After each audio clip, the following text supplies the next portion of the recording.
All right, so real quick, so back here, this is another thing that's actually really important for people to do at home to actually take care of this problem, to solve it for good, right? So we saw Alex, right? Alex's hip was really jacked up on this side, right? I checked his leg length, and his hip was up on this side, okay? So this pelvis, right, should be level. It was torqued like that, okay? So he was elevated in the right hip, and he was depressed in the left hip. So what we're going to do, and this is something that is amazing for patients to do at home because it actually fixes the problem, right? So we would take this wedge right here. We would wedge high on the right side, and we would wedge low on the left. And over time, what that's going to do, and putting that on there, if I were to do it just like this is actually what I did. Right here and right here. Over time, that will bring that pelvis back to center. Okay. Now mine's already centered, so my leg length is going to look weird if I do it.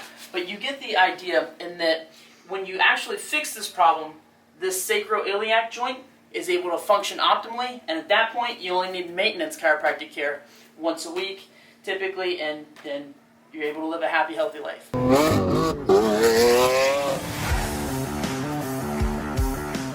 So again, this is just one piece of this home care therapy kit. Again, this is just for the hips. There's things for your neck, your low back, wherever you're having pain, we have a solution for you. You know what? I am proud of you. You're on your schedule, I know, right? I'm trying to be better. I have a trip to New Orleans tomorrow, so that's why you want a great adjustment, huh? That's exactly it. All right, let's go to number 3 and 4. Take a big breath in, Miss Casey. Drop your shoulders, let it all the way out. Relax. I would say that was amazing, huh? That might help fix the asthma attacks I've had lately. Well, that's definitely going to help. And what I'll do is I'll work on your T1 in the chair. Okay, cool. T1, T2 controls the bronchial, Okay, the lungs cool. and the bronchial tubes, okay? Big breath in there, and then all the way out, drop your hip. So good. Big breath in there, all the way out, drop your hip. Amazing. That was good. Listen, I'm on my 11th year. 11 years. I'm like a veteran. Yeah, you are better.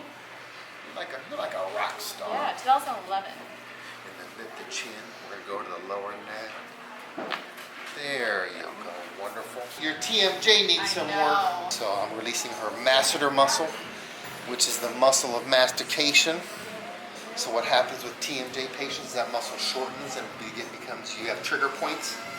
And by doing a manual release, it lengthens the muscle, it takes the pressure off the TMJ. Does it work, Casey? It does work. It's magical, isn't it? The strongest muscle in the body. Yes it is. Look at you. Dr. Casey, right? Yeah, that's what happens when you've been here since 2011. You do learn a few things, don't you? You do. My name is Michael DeSalvo. I have ankylosing spondylitis. I've had it since I was 16 years old.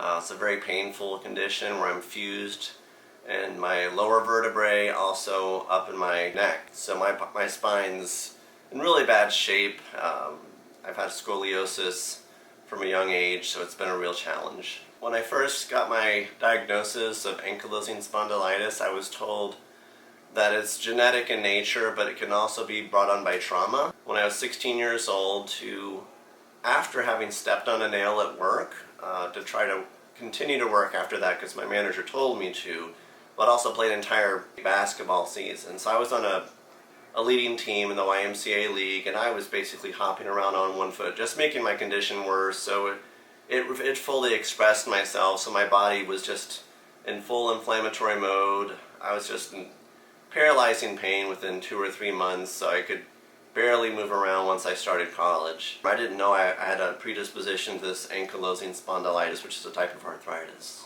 I've done all sorts of things through the ages for my AS. I've probably been, for the inflammation itself, I've probably been on 13 or 14 different medications, including systemic medications, some of them, linked to cancer and death and all sorts of terrible things. I know some of these medications have been known for different lawsuits against them, and then there are another roughly 20 or 30 medications for nerves, for stomach, probably for depression, anxiety, all sorts of other stuff that have happened because the pain level's been so high. I could say at different times the anti-inflammatory medication definitely seemed to be helpful, but at one point the medication, it did shut down my immune system, so I ended up getting what I believe was,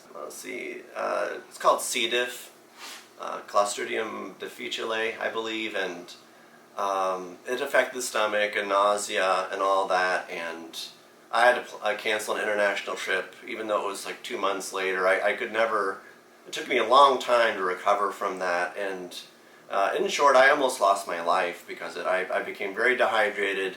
I'm 6'3.5", and I got down to 137 pounds. I was hallucinating. I could barely drink any water. So I almost lost my life because of that medication. Even though it seemed to work fairly well, it compromised my immune system. I had a fairly good amount of propaganda handed to me by my doctors about chiropractic medicine. A lot of them either were unsure about it or warned me against it. But finally I found an honest rheumatologist who, when I asked him about chiropractic, he said, look, I don't know, maybe you should try it. And that gave me the incentive to trust a chiropractor one day, and he gave me an adjustment, and I don't think he was a great chiropractor. I felt like he kind of worsened some of my nerve and muscle pain in my neck when he gave me an adjustment, and it didn't seem like he really looked into too deeply what my condition was and how to treat it. But, you know, as time went on and I became more natural-minded, it's in seeing that, the pharmacology was a recipe for disaster and was not going to be the reason for my healing. I found, better and better chiropractors. I still had so many challenges with my health. I finally gave up, in a sense, and the pain was too much for my chiropractic adjustments for most chiropractors, so I just decided to do massage therapy. And this particular massage therapist worked for Dr. Baker, and she kept telling me about Dr. Baker, why I should go see him. And finally, even though I was in a lot of pain, I was barely shuffling my feet. I was going like 1 inch at a time. I decided to come see Dr. Baker, and everyone was impressed that I could work through the pain when I saw Dr. Baker, but he slowly started straightening out my spine so I could walk again and lead a productive life again. So, we've made tremendous progress together, and I've learned about some very important things because of Dr. Baker, and even started my own natural foods company, partly because of his inspiration. I've known Dr. Baker for about 9 years now, and I came to him with very little mobility and a lot of pain, and we worked through some difficult times together, different challenges to my health for different reasons. Like I'm seeing him right now owning 2 farms basically, and moving from 3 houses to just the 1 house. So just yesterday I finished using a riding lawnmower to take care of 2 acres on my property with all sorts of holes and gullies, and my back could not have handled that at so many times in this disease process. But for me to have, basically 3 jobs right now and 5 little children and have my own farm with chickens and rabbits, to be able to do all that really testifies to how much Dr. Baker is better than the other physicians who do what he does. I've just learned in this whole process that definitely one chiropractor is not like another.